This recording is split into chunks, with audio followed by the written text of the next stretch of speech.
Farming made easy प्रमाणित कृषि विशेषज्ञों द्वारा खेती के सिद्धांतों और प्रथाओं पर विश्वसनीय जानकारी में आपका स्वागत है। मैं शिशिर रंजन फार्मिस्टो सर्वप्रथम किसान चैनल में आपका अभिवादन करता हूं। आइए अपनी जानकारी बढ़ाएं और खेतों से अधिक उत्पादन करें। आइए हम बैगन के मुख्य कीटों के बारे में जानते हैं। इनमें से प्रमुख हैं फल एवं तना छेदक या fruit and suit borer, red spider mites या लाल मकड़ी, जैसिड्स और हॉपर या हरा तेला, एपिलैक्ना बीटल या हड्डा भुंडी और चित्तीदार भृंग और रूट नॉट निमेटोड या सूत्रकृमि। आइए अब हम एक एक करके इन कीटों के बारे में जानते हैं। सबसे पहले हम फल एवं तना छेदक के बारे में जानेंगे। ये बैगन में लगने वाले सबसे प्रमुख कीटों में से एक है। बैगन को सबसे अधिक नुकसान पहुंचाता है और जैसा कि नाम से ही जाहिर है, तना एवं फलों में छेद करके उसमें अंडे दे देता है।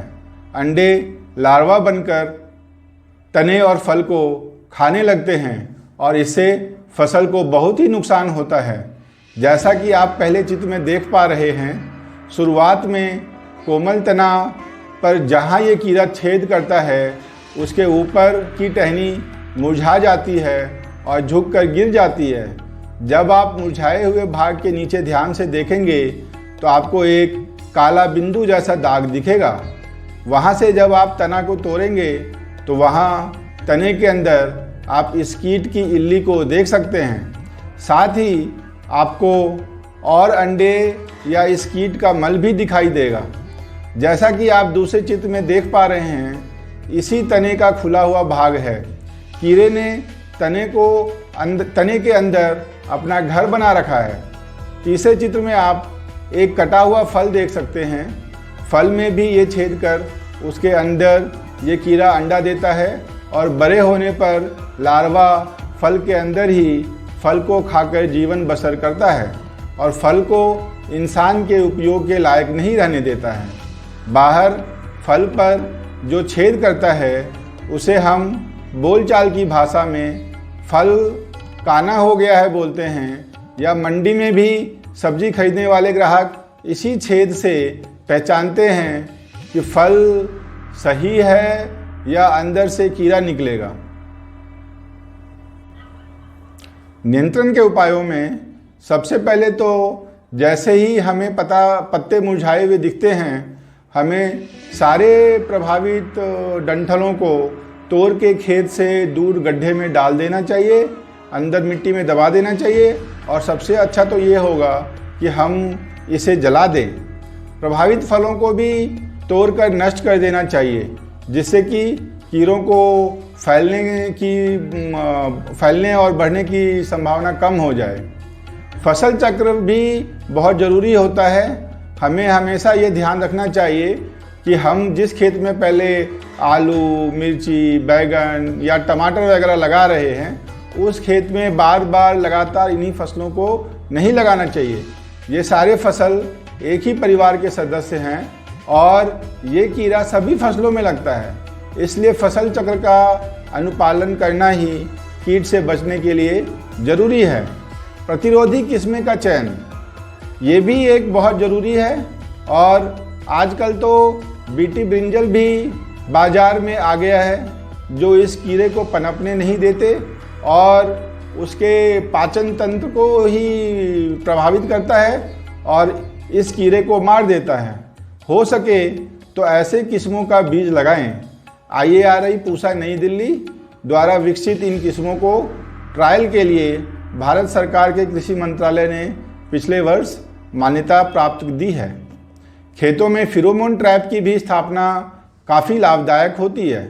रेंटोकिल, PCI हर तरह के हानिकारक कीटों के फिरोमोन ल्योर्स बनाते हैं। इसी ट्रैप में हम ल्योर लगाकर छोड़ देते हैं। इस कैप्सूल नुमा ल्योर्स की महक इन कीड़ों को अपनी ओर आकर्षित करता है और कीड़े खुद ब खुद इस खेतों में लगे ट्रैप की तरफ आ जाते हैं और मदहोश होकर इस ट्रैप में फंस जाते हैं। इस ट्रैप के नीचे आप चाहें तो पानी के साथ मिट्टी का तेल या सर्फ पानी का घोल भी डाल सकते हैं, जिसमें गिरकर ये कीड़े मर जाएंगे। मरे हुए कीड़े को बाद में आप दबाकर खाद भी बना सकते हैं। हर 15 से 20 दिन के अंतराल पर उन्हें ललचाकर आकर्षित करने के लिए कैप्सूल नुमा ल्यूर को जरूर बदलें। खेतों में चिड़ियों को बैठने के लिए अगर हम पेड़ की कुछ शाखाओं को या डालियों को खड़ा करें तो पक्षियां बहुत तरह की हानिकारक कीटों को खाकर भी हमारे फसलों को सुरक्षित कर सकती हैं। नीम के बीज का तेल भी इस कीड़े से बैगन की फसल को बचाते हैं।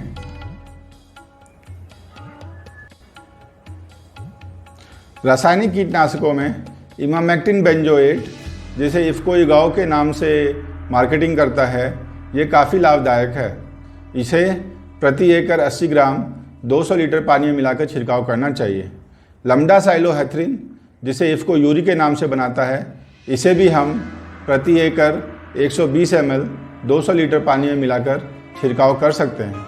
ध्यान रखें, कीटनाशकों का प्रयोग बैगन की तुराई से 10 दिन पहले बंद कर देना चाहिए, क्योंकि ये सारे रासायनिक कीटनाशक हमारे स्वास्थ्य के लिए बहुत हानिकारक होते हैं। आपकी खेती की सभी ज़रूरतें फार्मिस्टो मोबाइल ऐप पर, आप इसे प्ले स्टोर से डाउनलोड कर सकते हैं। जैसिड्स हॉपर, जिसे हम बोलचाल की भाषा में हरा तेला के नाम से जानते हैं, ये गहरे हरे रंग का कीट पत्तियों की निचली सतह से रस चूसते हैं। ये तिरछे चलते हैं और ये इनकी अनोखी पहचान है। ये सीधे चल नहीं सकते, प्रायः हरा एवं भूरे रंग का भी हो सकता है। निम्फ और वयस्क दोनों पत्तियों की निचली सतह से रस चूसते हैं, जिसके फलस्वरूप पत्तियां पीली पड़ जाती हैं और पौधे कमज़ोर हो जाते हैं। क्षतिग्रस्त पत्तियां किनारे के साथ ऊपर की ओर मुड़ जाती हैं, जो पीले हो सकते हैं और जले हुए धब्बे के जैसे दिखाई देते हैं। इससे पौधों की वृद्धि और उपज पर प्रतिकूल प्रभाव पड़ता है। ये हॉपर्स वास्तव में पत्र कुंचन विषाणु या लिटिल लीफ कर्ल वायरस का संक्रमण करती है। इस वायरस के प्रभाव से बैगन की पत्तियां बढ़ नहीं पाती हैं और छोटी छोटी रह जाती हैं, ऊपर की तरफ से मुड़ी हुई सी प्रतीत होती हैं, जैसा कि आप चित्रों में देख पा रहे होंगे। पुष्प भागों का भी पत्तेदार संरचनाओं में परिवर्तन हो जाता है और पूरा पौधा ही बौना दिखाई देने लगता है। ऐसे पौधों पर फल और फूल नहीं लगते हैं। इनकी रोकथाम के लिए इंडोसल्फान या डाइमेथोएट या फॉस्फोमिडान कीटनाशक का इस्तेमाल किया जा सकता है।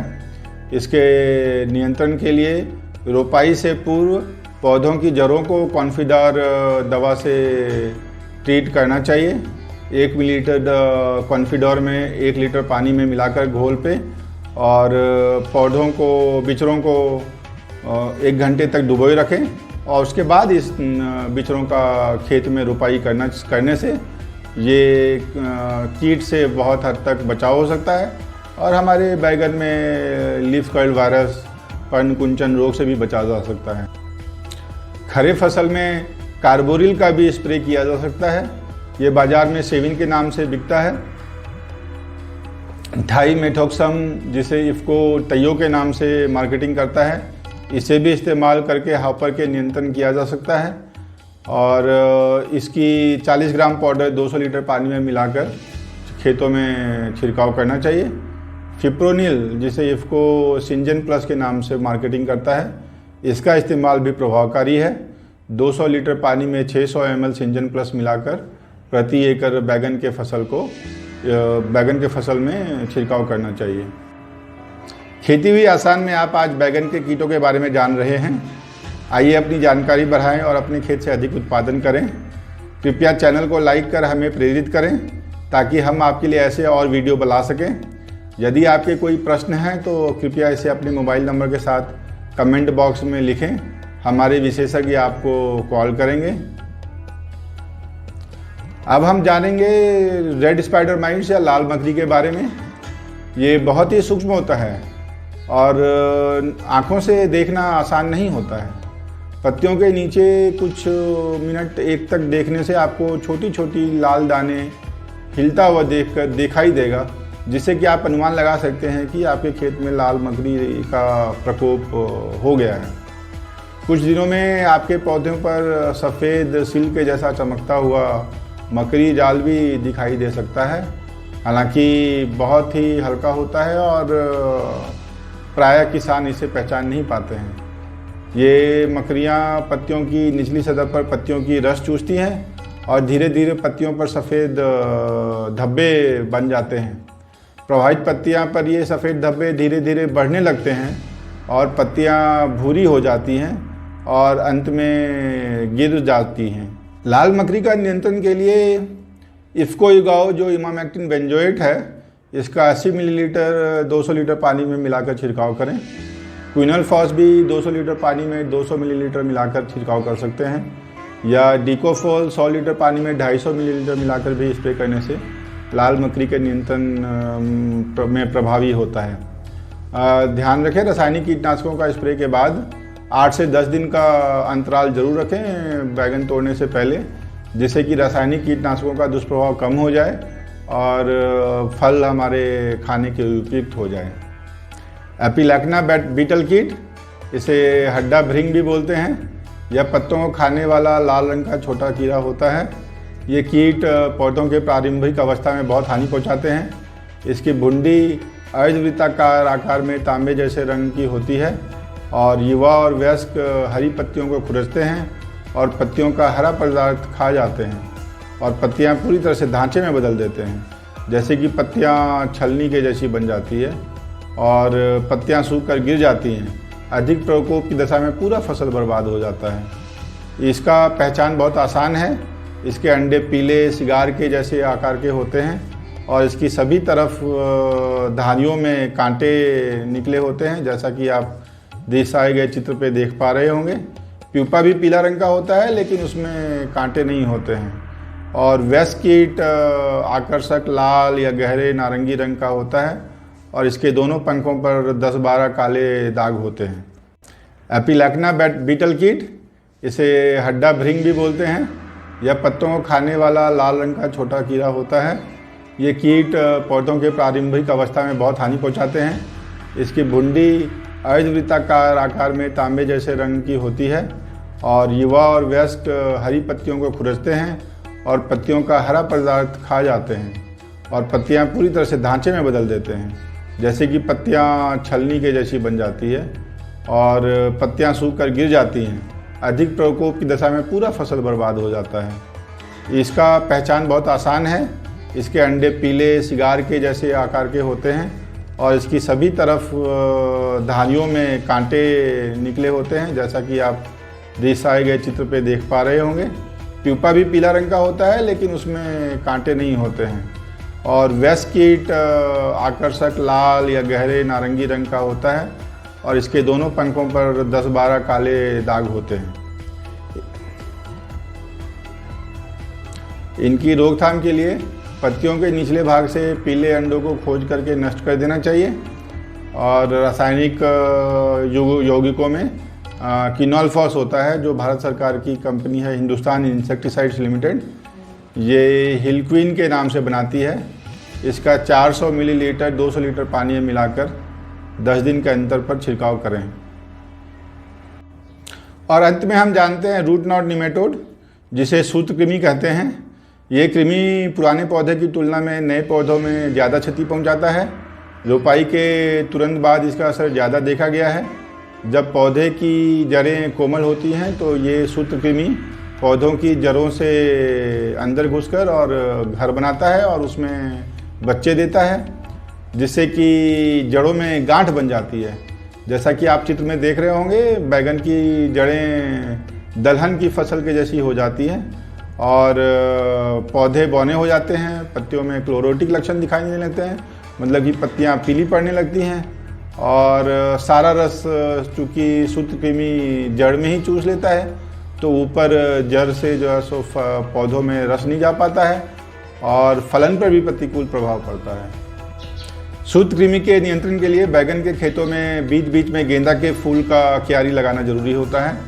और गेंदा के फूल जो है की जड़ जो है ये गांठ निमेटोड के लिए प्रतिरोधी होती हैं और साथ में फसल चक्र अपनाने से भी निमेटोड की आबादी को कम करने में मदद मिलता है। प्रभावित खेतों में नीम की खल्ली या नीम के बीज का पाउडर भी 100 से 150 किलोग्राम प्रति एकड़ के हिसाब से प्रयोग करना चाहिए, जिससे कि कृमि के जनसंख्या को नियंत्रण करने में काफ़ी मदद मिलता है। P4H कंपनी का निमेटिसाइड एनगार्ड, जो कि एस्परागस और एलोवेरा जैसे कुछ पौधों से निर्माण होता है, वो बहुत अच्छा होता है। इसके प्रयोग से भी सूत्रकृमि के दुष्प्रभाव को कुछ हद तक कम किया जा सकता है। रासायनिक कीटनाशकों में कार्बोफ्यूरन को प्रभावित खेतों में प्रयोग करना एक कारगर उपाय है। नर्सरी बेड में 2 ग्राम कार्बोफ्यूरन प्रति स्क्वायर मीटर की दर से उपचारित करते हैं और ये अंकुरन बढ़ाने में और सूत्रकृमि की आबादी को कम करने में काफ़ी प्रभावी होता है। कार्बोफ्यूरन का मुख्य खेतों में भी 5 से 7 किलोग्राम प्रति एकड़ के हिसाब से नेमेटोड की आबादी को प्रभावी ढंग से कम कर सकता है। खेती हुई आसान उन सभी किसानों के लिए जो दूर गांव में रहते हैं और अपने घर के सुरक्षा से कोई भी उत्पाद खरीदना चाहते हैं। कृपया प्ले स्टोर से हमारा फार्मिस्टो ऐप डाउनलोड करें और फार्मिस्टो ऐप पर अपने सभी कृषि इनपुट को खरीदें। कृपया चैनल को लाइक कर हमें प्रेरित करें ताकि हम आपके लिए ऐसे और वीडियो ला सकें। यदि आपके कोई प्रश्न हैं तो कृपया इसे मोबाइल नंबर के साथ कमेंट बॉक्स में लिखें और हमारे विशेषज्ञ आपको कॉल करेंगे। इस वीडियो में वर्णित किसी भी उत्पाद को खरीदने के लिए प्ले स्टोर से फार्मिस्टो ऐप डाउनलोड करें या नीचे विवरण में दिए गए लिंक पर क्लिक करें।